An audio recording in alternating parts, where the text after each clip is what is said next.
Ladies and gentlemen, today's guest is a 6'10" forward from Miami Shores, Florida.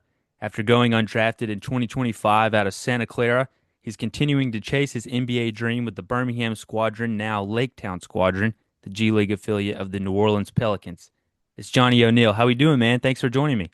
I'm doing well. Thanks for having me on, Skylar. I Of appreciate course. it. Let's start with the Squadron's last game in Birmingham. You guys played the Windy City Bulls, and despite Mac McClung going for, 59 or 60, I can't remember what exactly it was, you guys still got the win. So at what point during that game did you realize, all right, this guy's not going to cool off tonight? Um, I mean, I think it was 60, just to clarify, but I mean, I don't know for sure. But man, I feel like in a lot of games, I kind of zone out because I'm just very focused on the task at hand. So, like when I was on the court, I didn't necessarily realize how crazy he was going. But when you get a timeout or when you're on the bench and you kind of look up at the scoreboard, and I remember seeing him have like I think he had like he was in the high 30s at one point, and that's when I noticed, and I was like, gosh, we got to do something about this. But at the same time, we were winning, so it was almost like do you sell out on trying to stop him and throw double teams at him and stuff like that? Or do you just kind of keep doing what you're doing? And I mean, sometimes guys have nights. I mean, I've never been in a game where someone scored 60.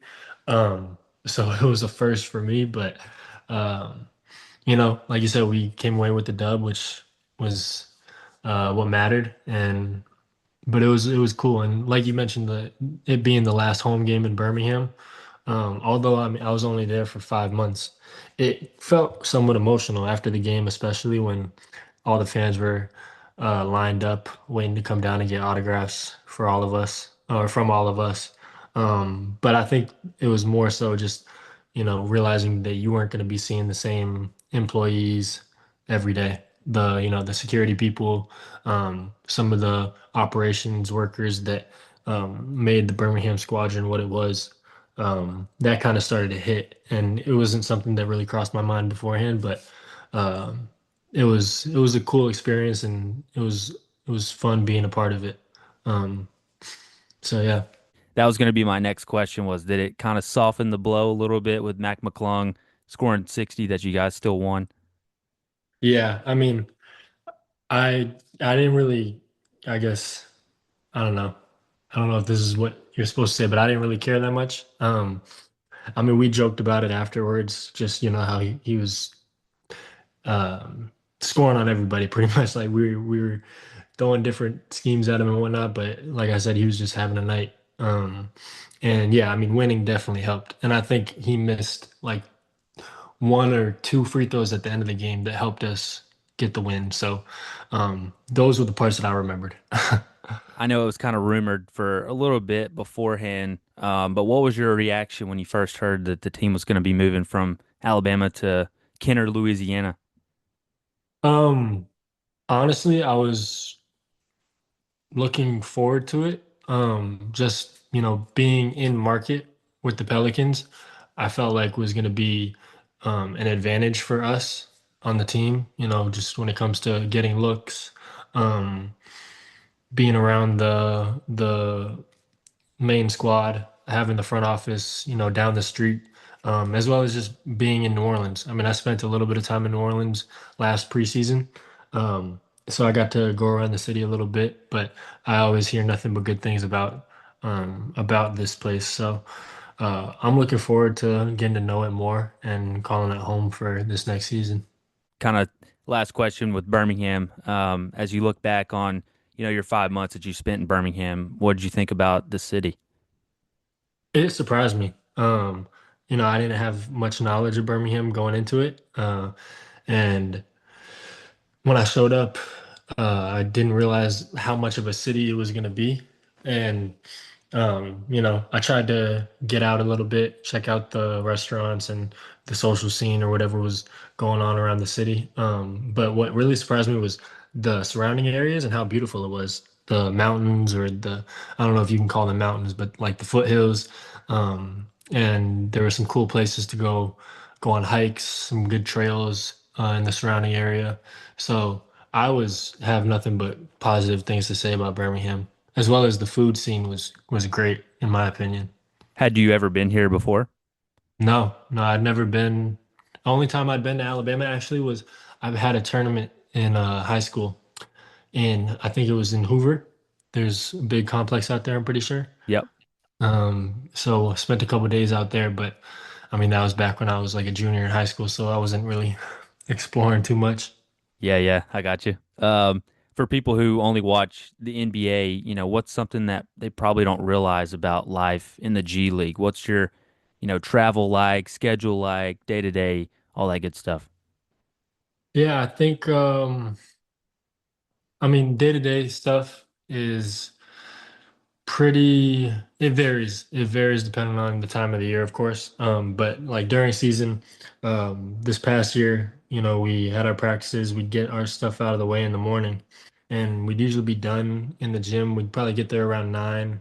We'd probably be done around 1 o'clock leaving the facility, and then the rest of the day is yours. So I always thought, there's a lot of free time. And it was an adjustment at first because when you're in college, you still have classes and work to be done and stuff like that. So a lot of your time is already scheduled. Whereas now, being in the G League and just being a professional basketball player, there's a lot more for you to kind of take ownership of and, maybe explore different things. Or, like I said, going out around the city and trying to fill some of my time. But once the season kicks in and we're playing games and traveling and stuff, it definitely becomes a lot more hectic.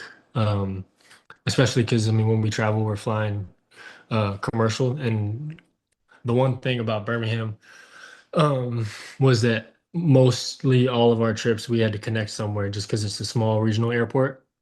So that made things a bit of a hassle, but I mean, that was probably like the worst complaint I had. So it's not a big deal at the end of the day. But our schedule was also crazy this past year. Because I mean, this is only my first year in the G League, and I wasn't really sure what to expect or how it was going, but I just remember the staff and different guys on the team just reiterating how crazy our schedule was. And I want to say it was the month of November, maybe. I can't remember, but we had like 17 games in a month, pretty much. So we were basically playing like a game every 2 days for a stretch, and we had guys hurt, all this stuff. We'd sign guys off the waiver wire, and you'd have like a new teammate show up the day of a game. You'd have to like try and get him up to speed, and then they'd play in the games, and it was hectic. But I mean, it was what made it so fun as well. Was there ever any times where, maybe the game is over at 10 o'clock and you guys get on a flight and you're not back in Birmingham until, 1 o'clock in the morning or 2 o'clock in the morning, and then you got to get up and be right back at it the next day, bright and early? No, so that never happened to us because we'd always fly out the day after the game. Gotcha. So we'd have early mornings to get to our flights, but we never left that night that we had a game.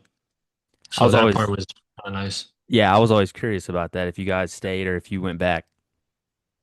No, yeah, we always stay. And then if we had like another road trip or a game away, a lot of times or a couple times we'd fly from whatever city we were in to that next city. So we'd be on the road for, I mean, at times maybe like 10 days.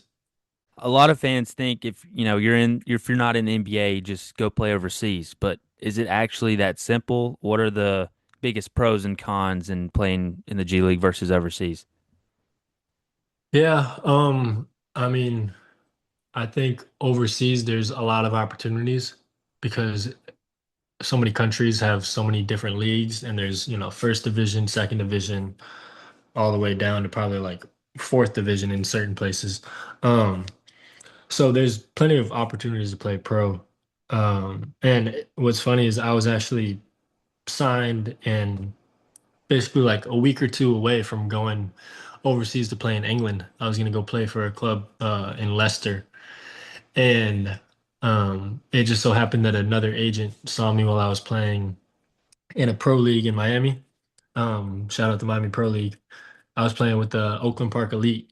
Shout out to them too. But And yeah, the agent saw me play. He, came over to me, like asked, what I was doing next year, told him my situation, and he was like, I might be able to get you on the G League roster if you're interested. And I was like, yeah, sure. I mean, I kind of wasn't sure how serious he was, but a couple days later, the Pelicans were interested and brought me out for a mini camp, and then things happened quick. But next thing you know, I was on the Pelicans G League team, so it was awesome. But I say all that to say, the G League has its benefits when it comes to just continuing your pursuit of making an NBA team. I mean, you're like I mentioned, especially when you're in market, you're in front of the guys that make decisions, the front office. The coaches on the G League have a direct connection to the head team or affiliated team that you're with. So you kind of have like a foot in the door almost. But at the same time, I mean, playing overseas would be amazing. I always thought it'd be really cool just getting to travel and see the world. And there's also such high level basketball being played overseas. So it really just comes down to preference and also opportunity. I mean, there's definitely some lucrative contracts that are being offered by some overseas teams as you climb the ranks. So it just comes down to, your personal situation and what really matters to you. That kind of leads me into my next question was, when the Pelicans sign you, what does that process actually look like behind the scenes? Is it, your agent just kind of telling you where to show up and who to talk to, or how does that all kind of come together? So yeah, it was dealt through my agent. Like I said, it kind of happened quick. I had only been with my agent for a couple days when he was in touch with the Pelicans and some other G League teams. But for my case, the Pelicans wanted me to come out for a mini camp around this time last year, just so that they could see me in person and kind of evaluate me for a couple days before making a decision. And so I came out here for a few days and left on a Thursday, or actually I got hurt during the mini camp. Uh, but I guess I had done enough already, and the Pelicans had offered for me to play on the G League team, and they took care of me. I had to get a surgery on Friday on my thumb, and then ended up rehabbing and being out here until the season started. I know as a player, you're mostly thinking, I'll just go wherever the opportunity is, but how much does the city actually matter? Have you ever arrived somewhere and thought, man, this is going to take a while to get used to? Not really yet. Just, I mean, my pro career is pretty short so far. Like I said, this is going into my second year. Um, and I mean, in college, I played in great cities, DC for my first 3 years, and then went out west to Santa Clara, which was awesome. So I mean, I definitely was a little, like I said, hesitant or not hesitant, but I was kind of curious to see what Birmingham was going to be like, but was pleasantly surprised when I showed up. Um, and I think it's just like part of this lifestyle. So you kind of accept it and it just becomes your normal. So, you know, packing up and moving, you learn how to travel light and not really, I guess, decorate your apartment too much. You like to keep things pretty generic, at least I do. So it's easy to uh, get on the move. Yeah, you've gone from Florida to DC to California to Alabama to Louisiana. Is it difficult to pack up your life every year and kind of start over somewhere new? Uh, Not really. I'm learning, how to navigate it, and I invested in a storage unit back home in Miami this past off season, so that's gonna make things easier, hopefully. So I kind of just pick and choose what I need, depending on the time of year and stuff like that. But yeah, it's it's not that big of a nuisance given the job that we have. How long does it usually take you before you're kind of settled into wherever you are? No, I wouldn't say too long, maybe like a week or two. I mean, once I get like my apartment set up and I have it feeling, like home, I feel like it allows me to kind of at least just have a place to come back and decompress. But going around and becoming familiar with the area definitely takes a little bit longer. Got to find what your go-to spots are going to be, restaurants, grocery stores, all those little things. But they've so far set us up in some good areas. these past 2 years where everything is within the vicinity of our apartments. So it makes things easier for us. You've mentioned you played at some great places. What would you say is your top three, college or G League, just based on city and environment and things like that? So the first that comes to mind would have to be Gonzaga out in Spokane. Uh, Played there twice for my 2 years in Santa Clara, and it's just it's insane. The fans that they have and just like the different traditions and stuff. It's a crazy place to play, and they have like no courtside seats. So the student section is literally right off the baseline. So when you're like taking the ball in, they're right there behind you. You know, they're there an hour before the tip off is. So um they're talking smack while you're warming up and whatnot. And then Westchester, the Knicks, I said their spot because it's a unique gym. It's in like an old theater.